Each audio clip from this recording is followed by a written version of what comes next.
한국시설산업협동조합 본부장 김일환입니다. 이렇게 땡빛에 정말 난민대책 행동, 국민행동으로 보여주신 여러분들의 그 멋진 모습을 제가 현장에서 보았습니다. 여러분들과 함께 저도 오늘 소리 높여 외치다 보니까 목이 좀 쉬었는데요. 정말 심각하고 어려운 이 경제 상황 속에서 우리 국민들이 어떻게 해야만이 이 사태를 대처해 나갈 것인지를 여러분들의 목소리가 중요하다고 생각합니다. 제가 몇 가지만 말씀드리고자 합니다.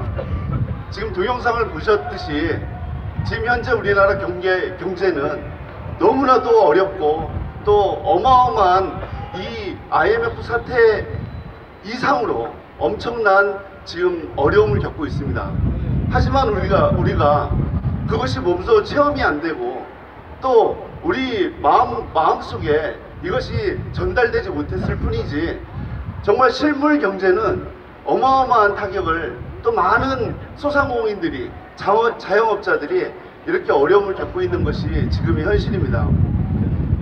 우리 중소기업들도 정치와 또 정부와 정치권의 수차례 대책 세울 것을 호소했지만 아직까지 이렇다 할 답이 없습니다. 최저임금의 급격한 인상으로 원가가 크게 늘어나게 되는 중소기업인들은 불가피하게 비용을 줄여야 하기 때문에 그저 그 기업의 생존을 또 위에서 고용을 줄일 수밖에 없는 그런 아주 어려운 그 현실에 놓여 있습니다. 따라서 업종별 지역별로 최저임금을 차등 적용해 특수한 상황에 맞게 대처해야 합니다. 지금 자영업 폐업률은 지금 90%에 달하고 있습니다. 10개 중 9개가 폐업을 하고 있습니다. 자영업 폐업 수가 한 해 무려 91만 개에 달합니다. 5인 이상 300인 미만의 중소기업체가 1만 6,751개가 감소했고요. 그리고 300인 이상 중견기업인 304개가 감소했습니다. 이 같은 추세로 실업사태가 더 악화될 뿐입니다. 이렇게 기업이 무너지면 어떻게 되겠습니까? 우리의 일자리는 없어지게 되는 것입니다. 세금으로 공무원을 늘린다고 해결되는 문제가 절대 아닙니다.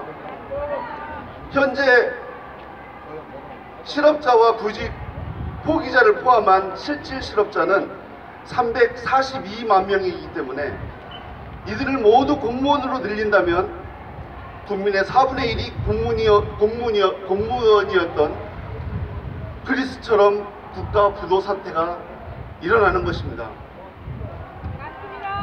그래서 우리는 기업의 법인세를 인하해 경쟁력을 갖출 수 있는 환경을 조성하고 최저임금이 지나치게 급격히 인상되어서는 안 된다고 여러 차례 호소해 왔습니다.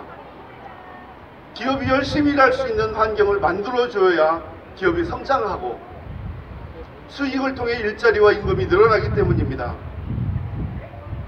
기업이 망하면 일자리가 없어진다는 것, 사라진다는 것을 기억해야 될 것입니다.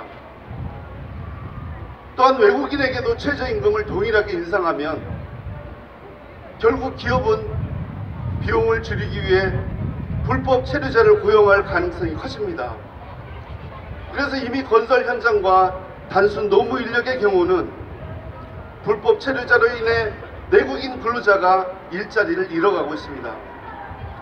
또한 합법적으로 외국인을 고용해도 최저임금 인상분을 정부가 지원해준다고 하므로 국민의 세금이 외국인 근로자에게 돌아가게 됩니다.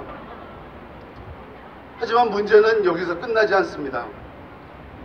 외국인 근로자들이나 불법 체류자들은 인상된 임금을 국내에서 소비하지 않고 대부분 자국으로 송금하게 됩니다. 최저임금 인상분은 여러분의 세금으로 지원되는데 세금 혜택을 입은 외국인 근로자들이 그 돈을 자국으로 보낸다는 것은 이 또한 얼마나 어처구니 없는 일이 되겠습니까? 아까 동영상에서도 보셨듯이 이거 만짜리? 해외로 송금되고 송출되고 있는 지금 금액이 18조 이상 된다고 아까 동영상에 나와 있습니다. 이미 통계청에 나와 있는 자료인데요. 우리나라에서 번 돈이 세금 하나 안 내고 전부 다 자기네 나라로 붙여지게 되고 있는 그런 현실이 있습니다. 그리고 최저임금 인상으로 4조가량이 더 유출될 것으로 전망하고 있습니다. 세금이 외국인에게 돌아가 유출되는 것이 아니라 그 혜택은 기업을 통해 우리 국민에게 돌아간다는 것이 저희의 주장입니다. 맞지 않습니까? 또 이렇게 계속 외국인 근로자와 불법 체류자가 단순 노무부터 반숙련 노동까지 잠식하기 시작하면 결국에는 숙련자가 되어 국내 근로자가 설 자리가 더욱 없어지는 것입니다.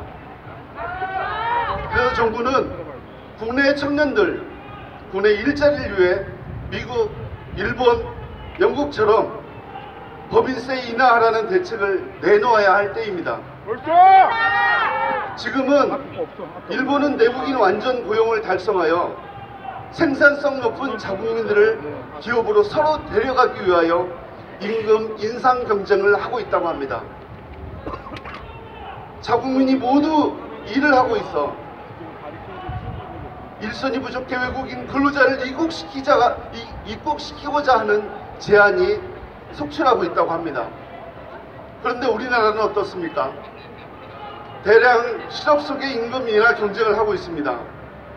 기업의 성장을 통해 일자리가 늘어나 완전 고용을 달성하면 자연스럽게 우수 인력을 유치하기 위해 임금이 인상되는데 최저임금을 억지로 인상해 부적용만 초래하고 그 결과 중소기업의 대량 폐업과 국민의 실업 사태는 계속 이어질 것입니다. 말씀드린 것처럼 자국민의 완전 고용을 달성하려면 우리 국민이 먼저 고용될 수 있는 기업 환경을 정부가 만들고 기업이 성장해야 합니다. 그래서 정부는 기업을 옥죄는 것이 아니라 최선을 다해 기업을 지원하는 정책을 펼쳐야 합니다. 우리 국민이 외국인보다 훨씬 더 생산성이 높습니다. 정부의 기업 환경 지원이 뒷받침된다면 당연히 우리 국민을 먼저 채용하고 싶은 것이 모든 기업가의 마음가짐일 것입니다. 세금이 지원되더라도 우리 국민에게 지원되는 것이 당연합니다. 일자리를 한 번도 만들어보지도 않고 돈 한 푼 벌어보지 못한 이 정부의 관료들이 이 정책을 세우기 위해서 테이블에서 얼마나 무심하고 또 얼마나 이 기업과 국민들의 일자리를 위해서 열심히 하고 있는지 정말 모르겠지만 이 현실이 안타까워서 정말로 중소기업의 희생을 강요하고 폐업이 속출하는 이 일자리가 되고 사라지는 이 시점에서 여러분들에게 이런 현장의 목소리를 들려주고 싶어서 이 자리에 섰습니다. 제가 어제 경주와 포항을 다녀온 적이 있습니다. 포항에 포스코가 있는데요. 여러분이 잘 알다시피 제 아는 지인분이 한번 방문을 하자고 해서 제가 다녀온 적이 있습니다. 포스코의 1차 협력 업체인데 이 업체가 일감을 주지 않아서 기업을 문을 닫아야 되는 아주 안타까운 그런 현실을 제가 들었습니다. 가정에 와이프의 처가에 또 친가에 다 돈을 끌어당겨서 그 기업을 살려보고자 그 노력을 했지만 결국은 그것을 이루지 못하고 좌절하고 있는 그 모습을 바라볼 때 너무도 안타까웠습니다. 이것이 비단 그 포항의 그 한 기업의 현실이 아니고요. 지금 이 주변에 남대문, 동대문 소상공인들 문 닫고 집으로 가고자 하지만 가지도 못하는 그런 애절픈 사연들이 너무도 많습니다. 우리 중소기업 중앙회 산하의 많은 협력업체들 350만 중소기업인들이 정말로 이 난민대책 국민행동에 많은 우리 중소기업인들도 참여해서 우리의 목소리를 들려줘야 할 때라고 저는 다시 한번 이 현장에 와서 생각하게 되었습니다. 여러분의 도구가 우리 대한민국을 다시 한번 살릴 것으로 다시 한번 힘차게 외치고 돌아가겠습니다. 감사합니다.